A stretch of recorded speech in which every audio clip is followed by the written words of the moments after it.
Dieu, notre Père, qui nous accorde ce merveilleux jour d'adoration.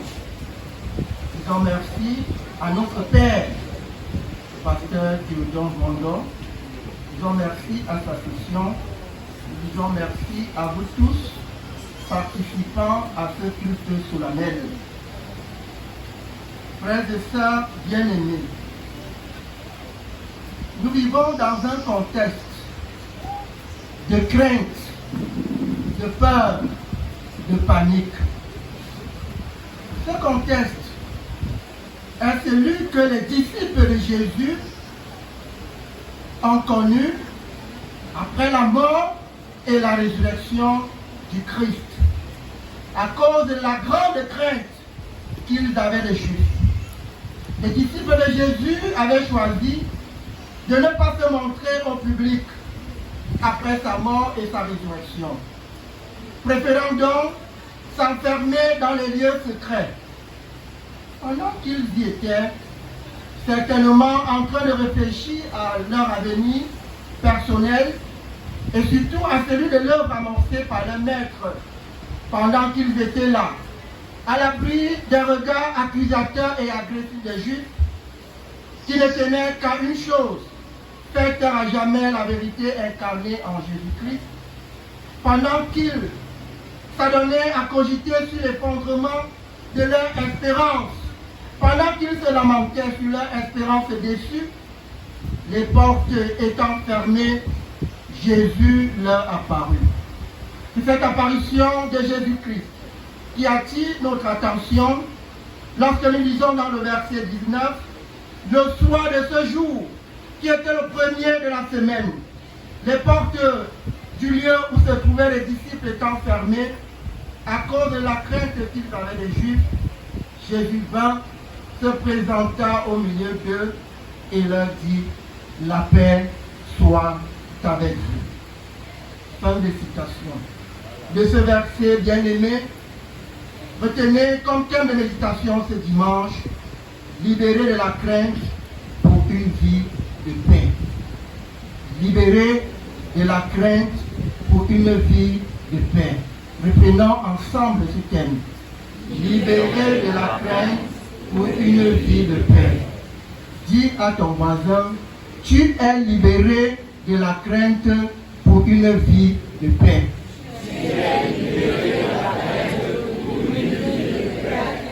En vous voyant là, il y a plein de gens qui sont tristes. Et je l'ai remarqué tout à l'heure quand on a annoncé la série des deuils que certains de nos bien-aimés ont eu. Les disciples, eux aussi, les disciples de Jésus, dans ce contexte de crainte, étaient dans une sorte de vague. Après quelques 3 années passées dans la compagnie et dans la communion du Christ, l'heure est venue pour eux de faire face au déferlement de la colère du monde. L'heure est venue de braver la furie de l'expression du mal. Les disciples paraissaient déçus, peut-être aussi découragés, déboussolés et désarçonnés. Jésus de Nazareth, en qui Simon, l'un d'eux, grâce à une inspiration divine, avait vu le Christ, le Fils du Dieu vivant, et lequel était supposé donner un sens à la vie sociale, politique et culturelle avec la restauration du royaume d'Israël. Oui, ce Jésus a été tué, mis à mort. Pour chaque disciple du Seigneur, la vie n'a plus de valeur, la vie n'a plus de sens, la vie n'a plus d'avenir. Les disciples du Seigneur sont non seulement dans cette maison physique enfermés, mais ils sont aussi, bien-aimés, enfermés dans des maisons virtuelles. Ils sont enfermés dans le doute, dans le scepticisme, dans la désespérance, dans la déception, dans la défiance. Frères et sœurs bien-aimés, en nous arrêtant sur cet épisode douloureux, sombre de la vie des disciples du Seigneur Jésus, après sa mort et sa résurrection, pouvons-nous le transposer, cet épisode, sur le plan de nos vies? car après tout, nous nous trouvons bien dans le contexte de ces disciples apeurés, déçus, éthérés, tétanisés, découragés, enfermés dans des maisons, on dirait de nouveaux confinements. Oui, beaucoup d'entre nous se trouvent dans des confinements. On a peur de tout. On n'a même plus peur du Covid. On a peur de tout. Oui, nous sommes ces hommes, ces femmes, ces enfants jeunes, adultes et vieillards, qui n'ont plus de courage, ni de force, ni d'envie d'aller plus loin encore, qui ne voient plus la nécessité d'accomplir leur mission. Leur vocation d'homme, qui est de servir le Seigneur, qui ont la désagréable impression que leur vie est finie. Pourtant, un artiste de chez nous a chanté, qui t'a même dit que ta vie est finie. Mais nous dansons, et en dansant, nous sommes contents.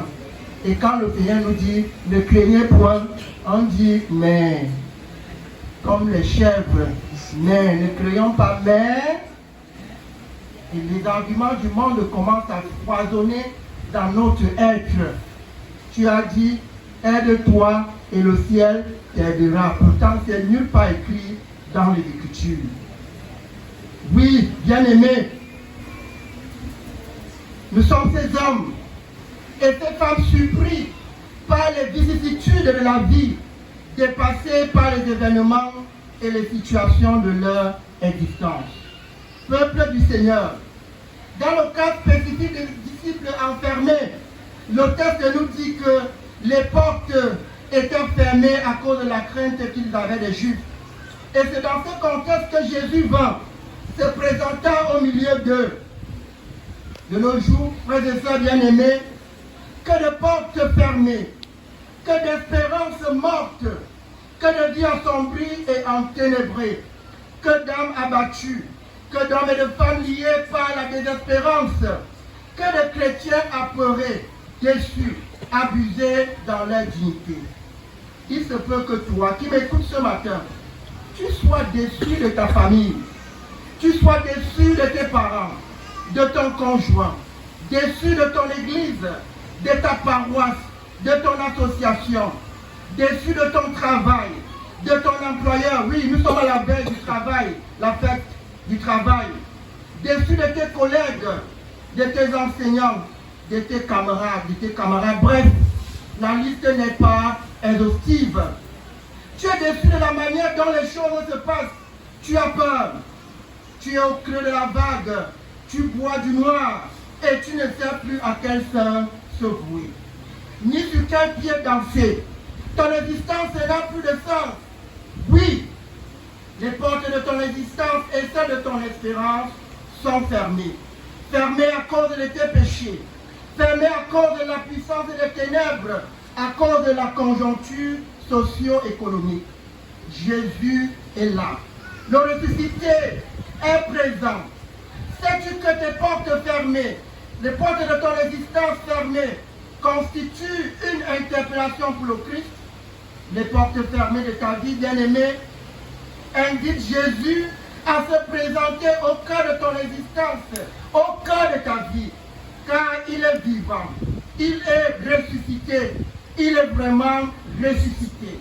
Il est mort afin que tu aies la vie en abondance, si seulement tu crois et tu le reçois comme le seul et unique Seigneur et Sauveur de ta vie. Et il se présente au milieu de toi pour te donner la paix.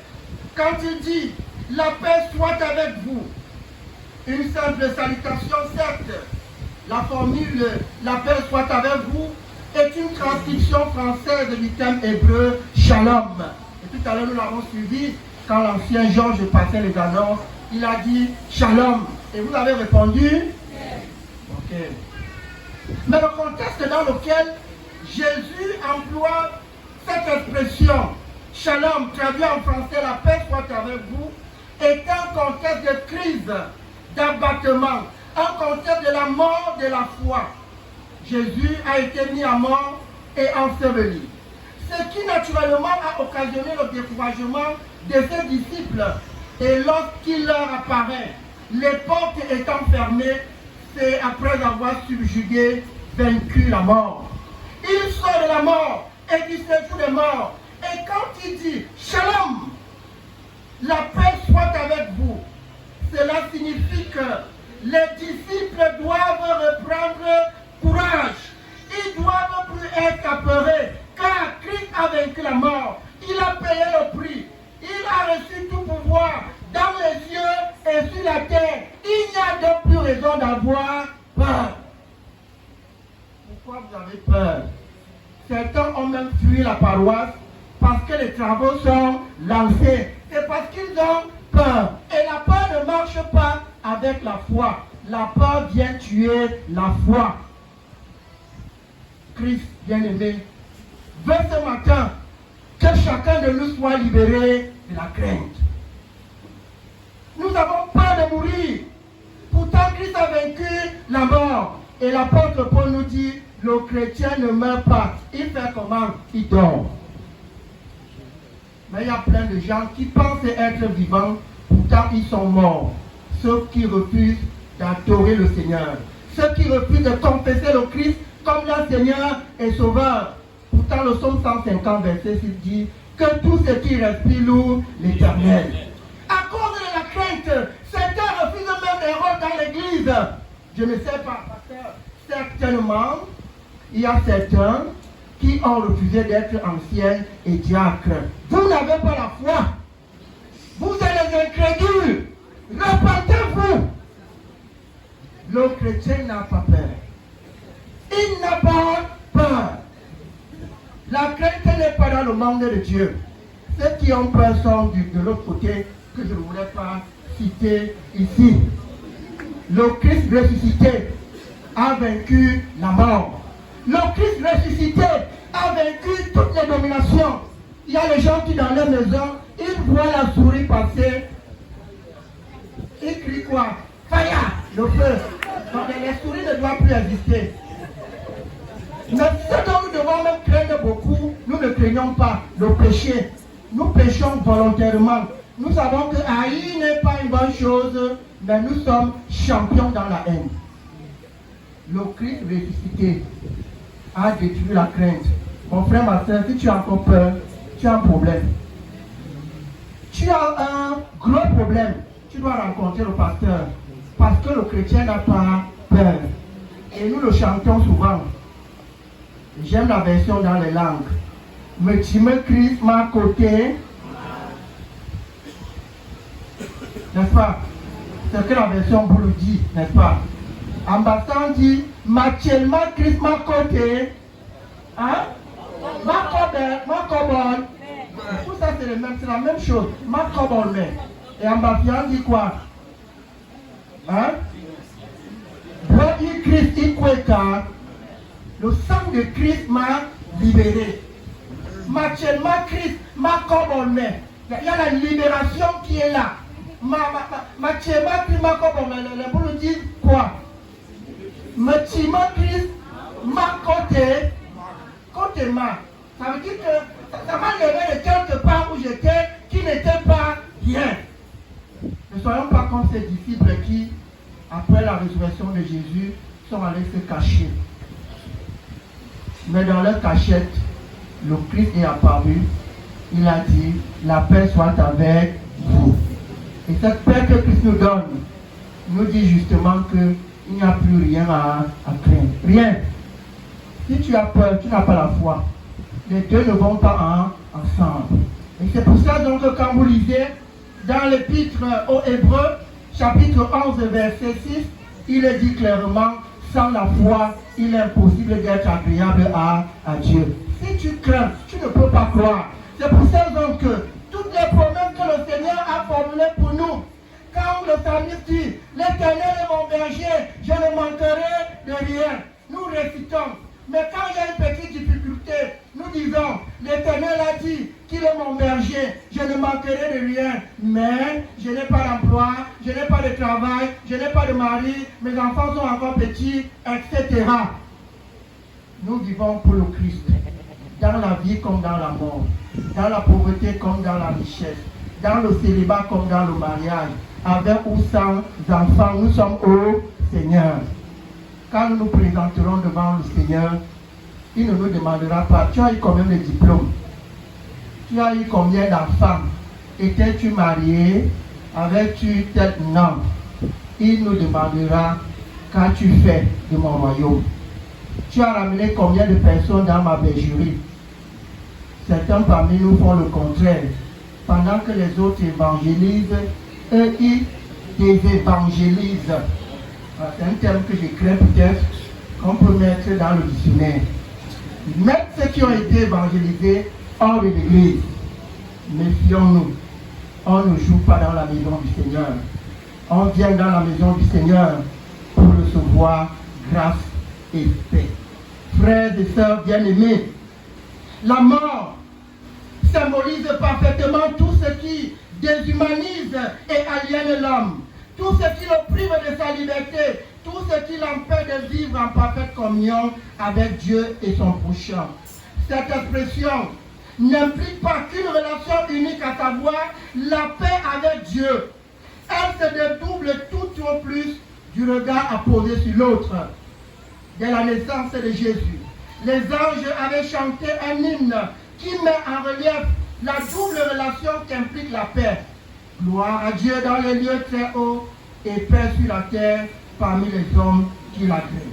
Cette paix retrouvée avec Dieu par la mort et la résurrection de Jésus-Christ doit avoir une incidence réelle sur les relations interpersonnelles. Dans la vie courante, bien-aimés, vous êtes tenté de vous préoccuper que de votre relation avec Dieu. C'est bien. Or, votre relation avec Dieu n'a de sens et de valeur que par rapport au regard que vous posez sur vos semblables. Est-ce un regard d'amour, de compassion, d'élévation de l'autre? Est-ce un regard de haine et de rejet? Est-ce un regard agressif, un regard hypocrite et empoisonné? Oui, au demeurant peuple bien-aimé de Dieu, sachez que chacun de vous, quotidiennement, j'ai des craintes.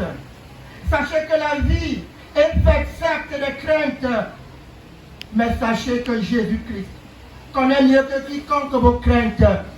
Et par sa mort et sa résurrection, il a détruit tout ce qui nous aliène. Soyons donc libérés de la crainte qui nous envahit et qui nous détruit. Ayons en Christ la foi, lui qui a donné sa vie, afin que nous ayons la vie en abondance. Nous avons dit, libérer de la crainte pour une vie de paix. Amen.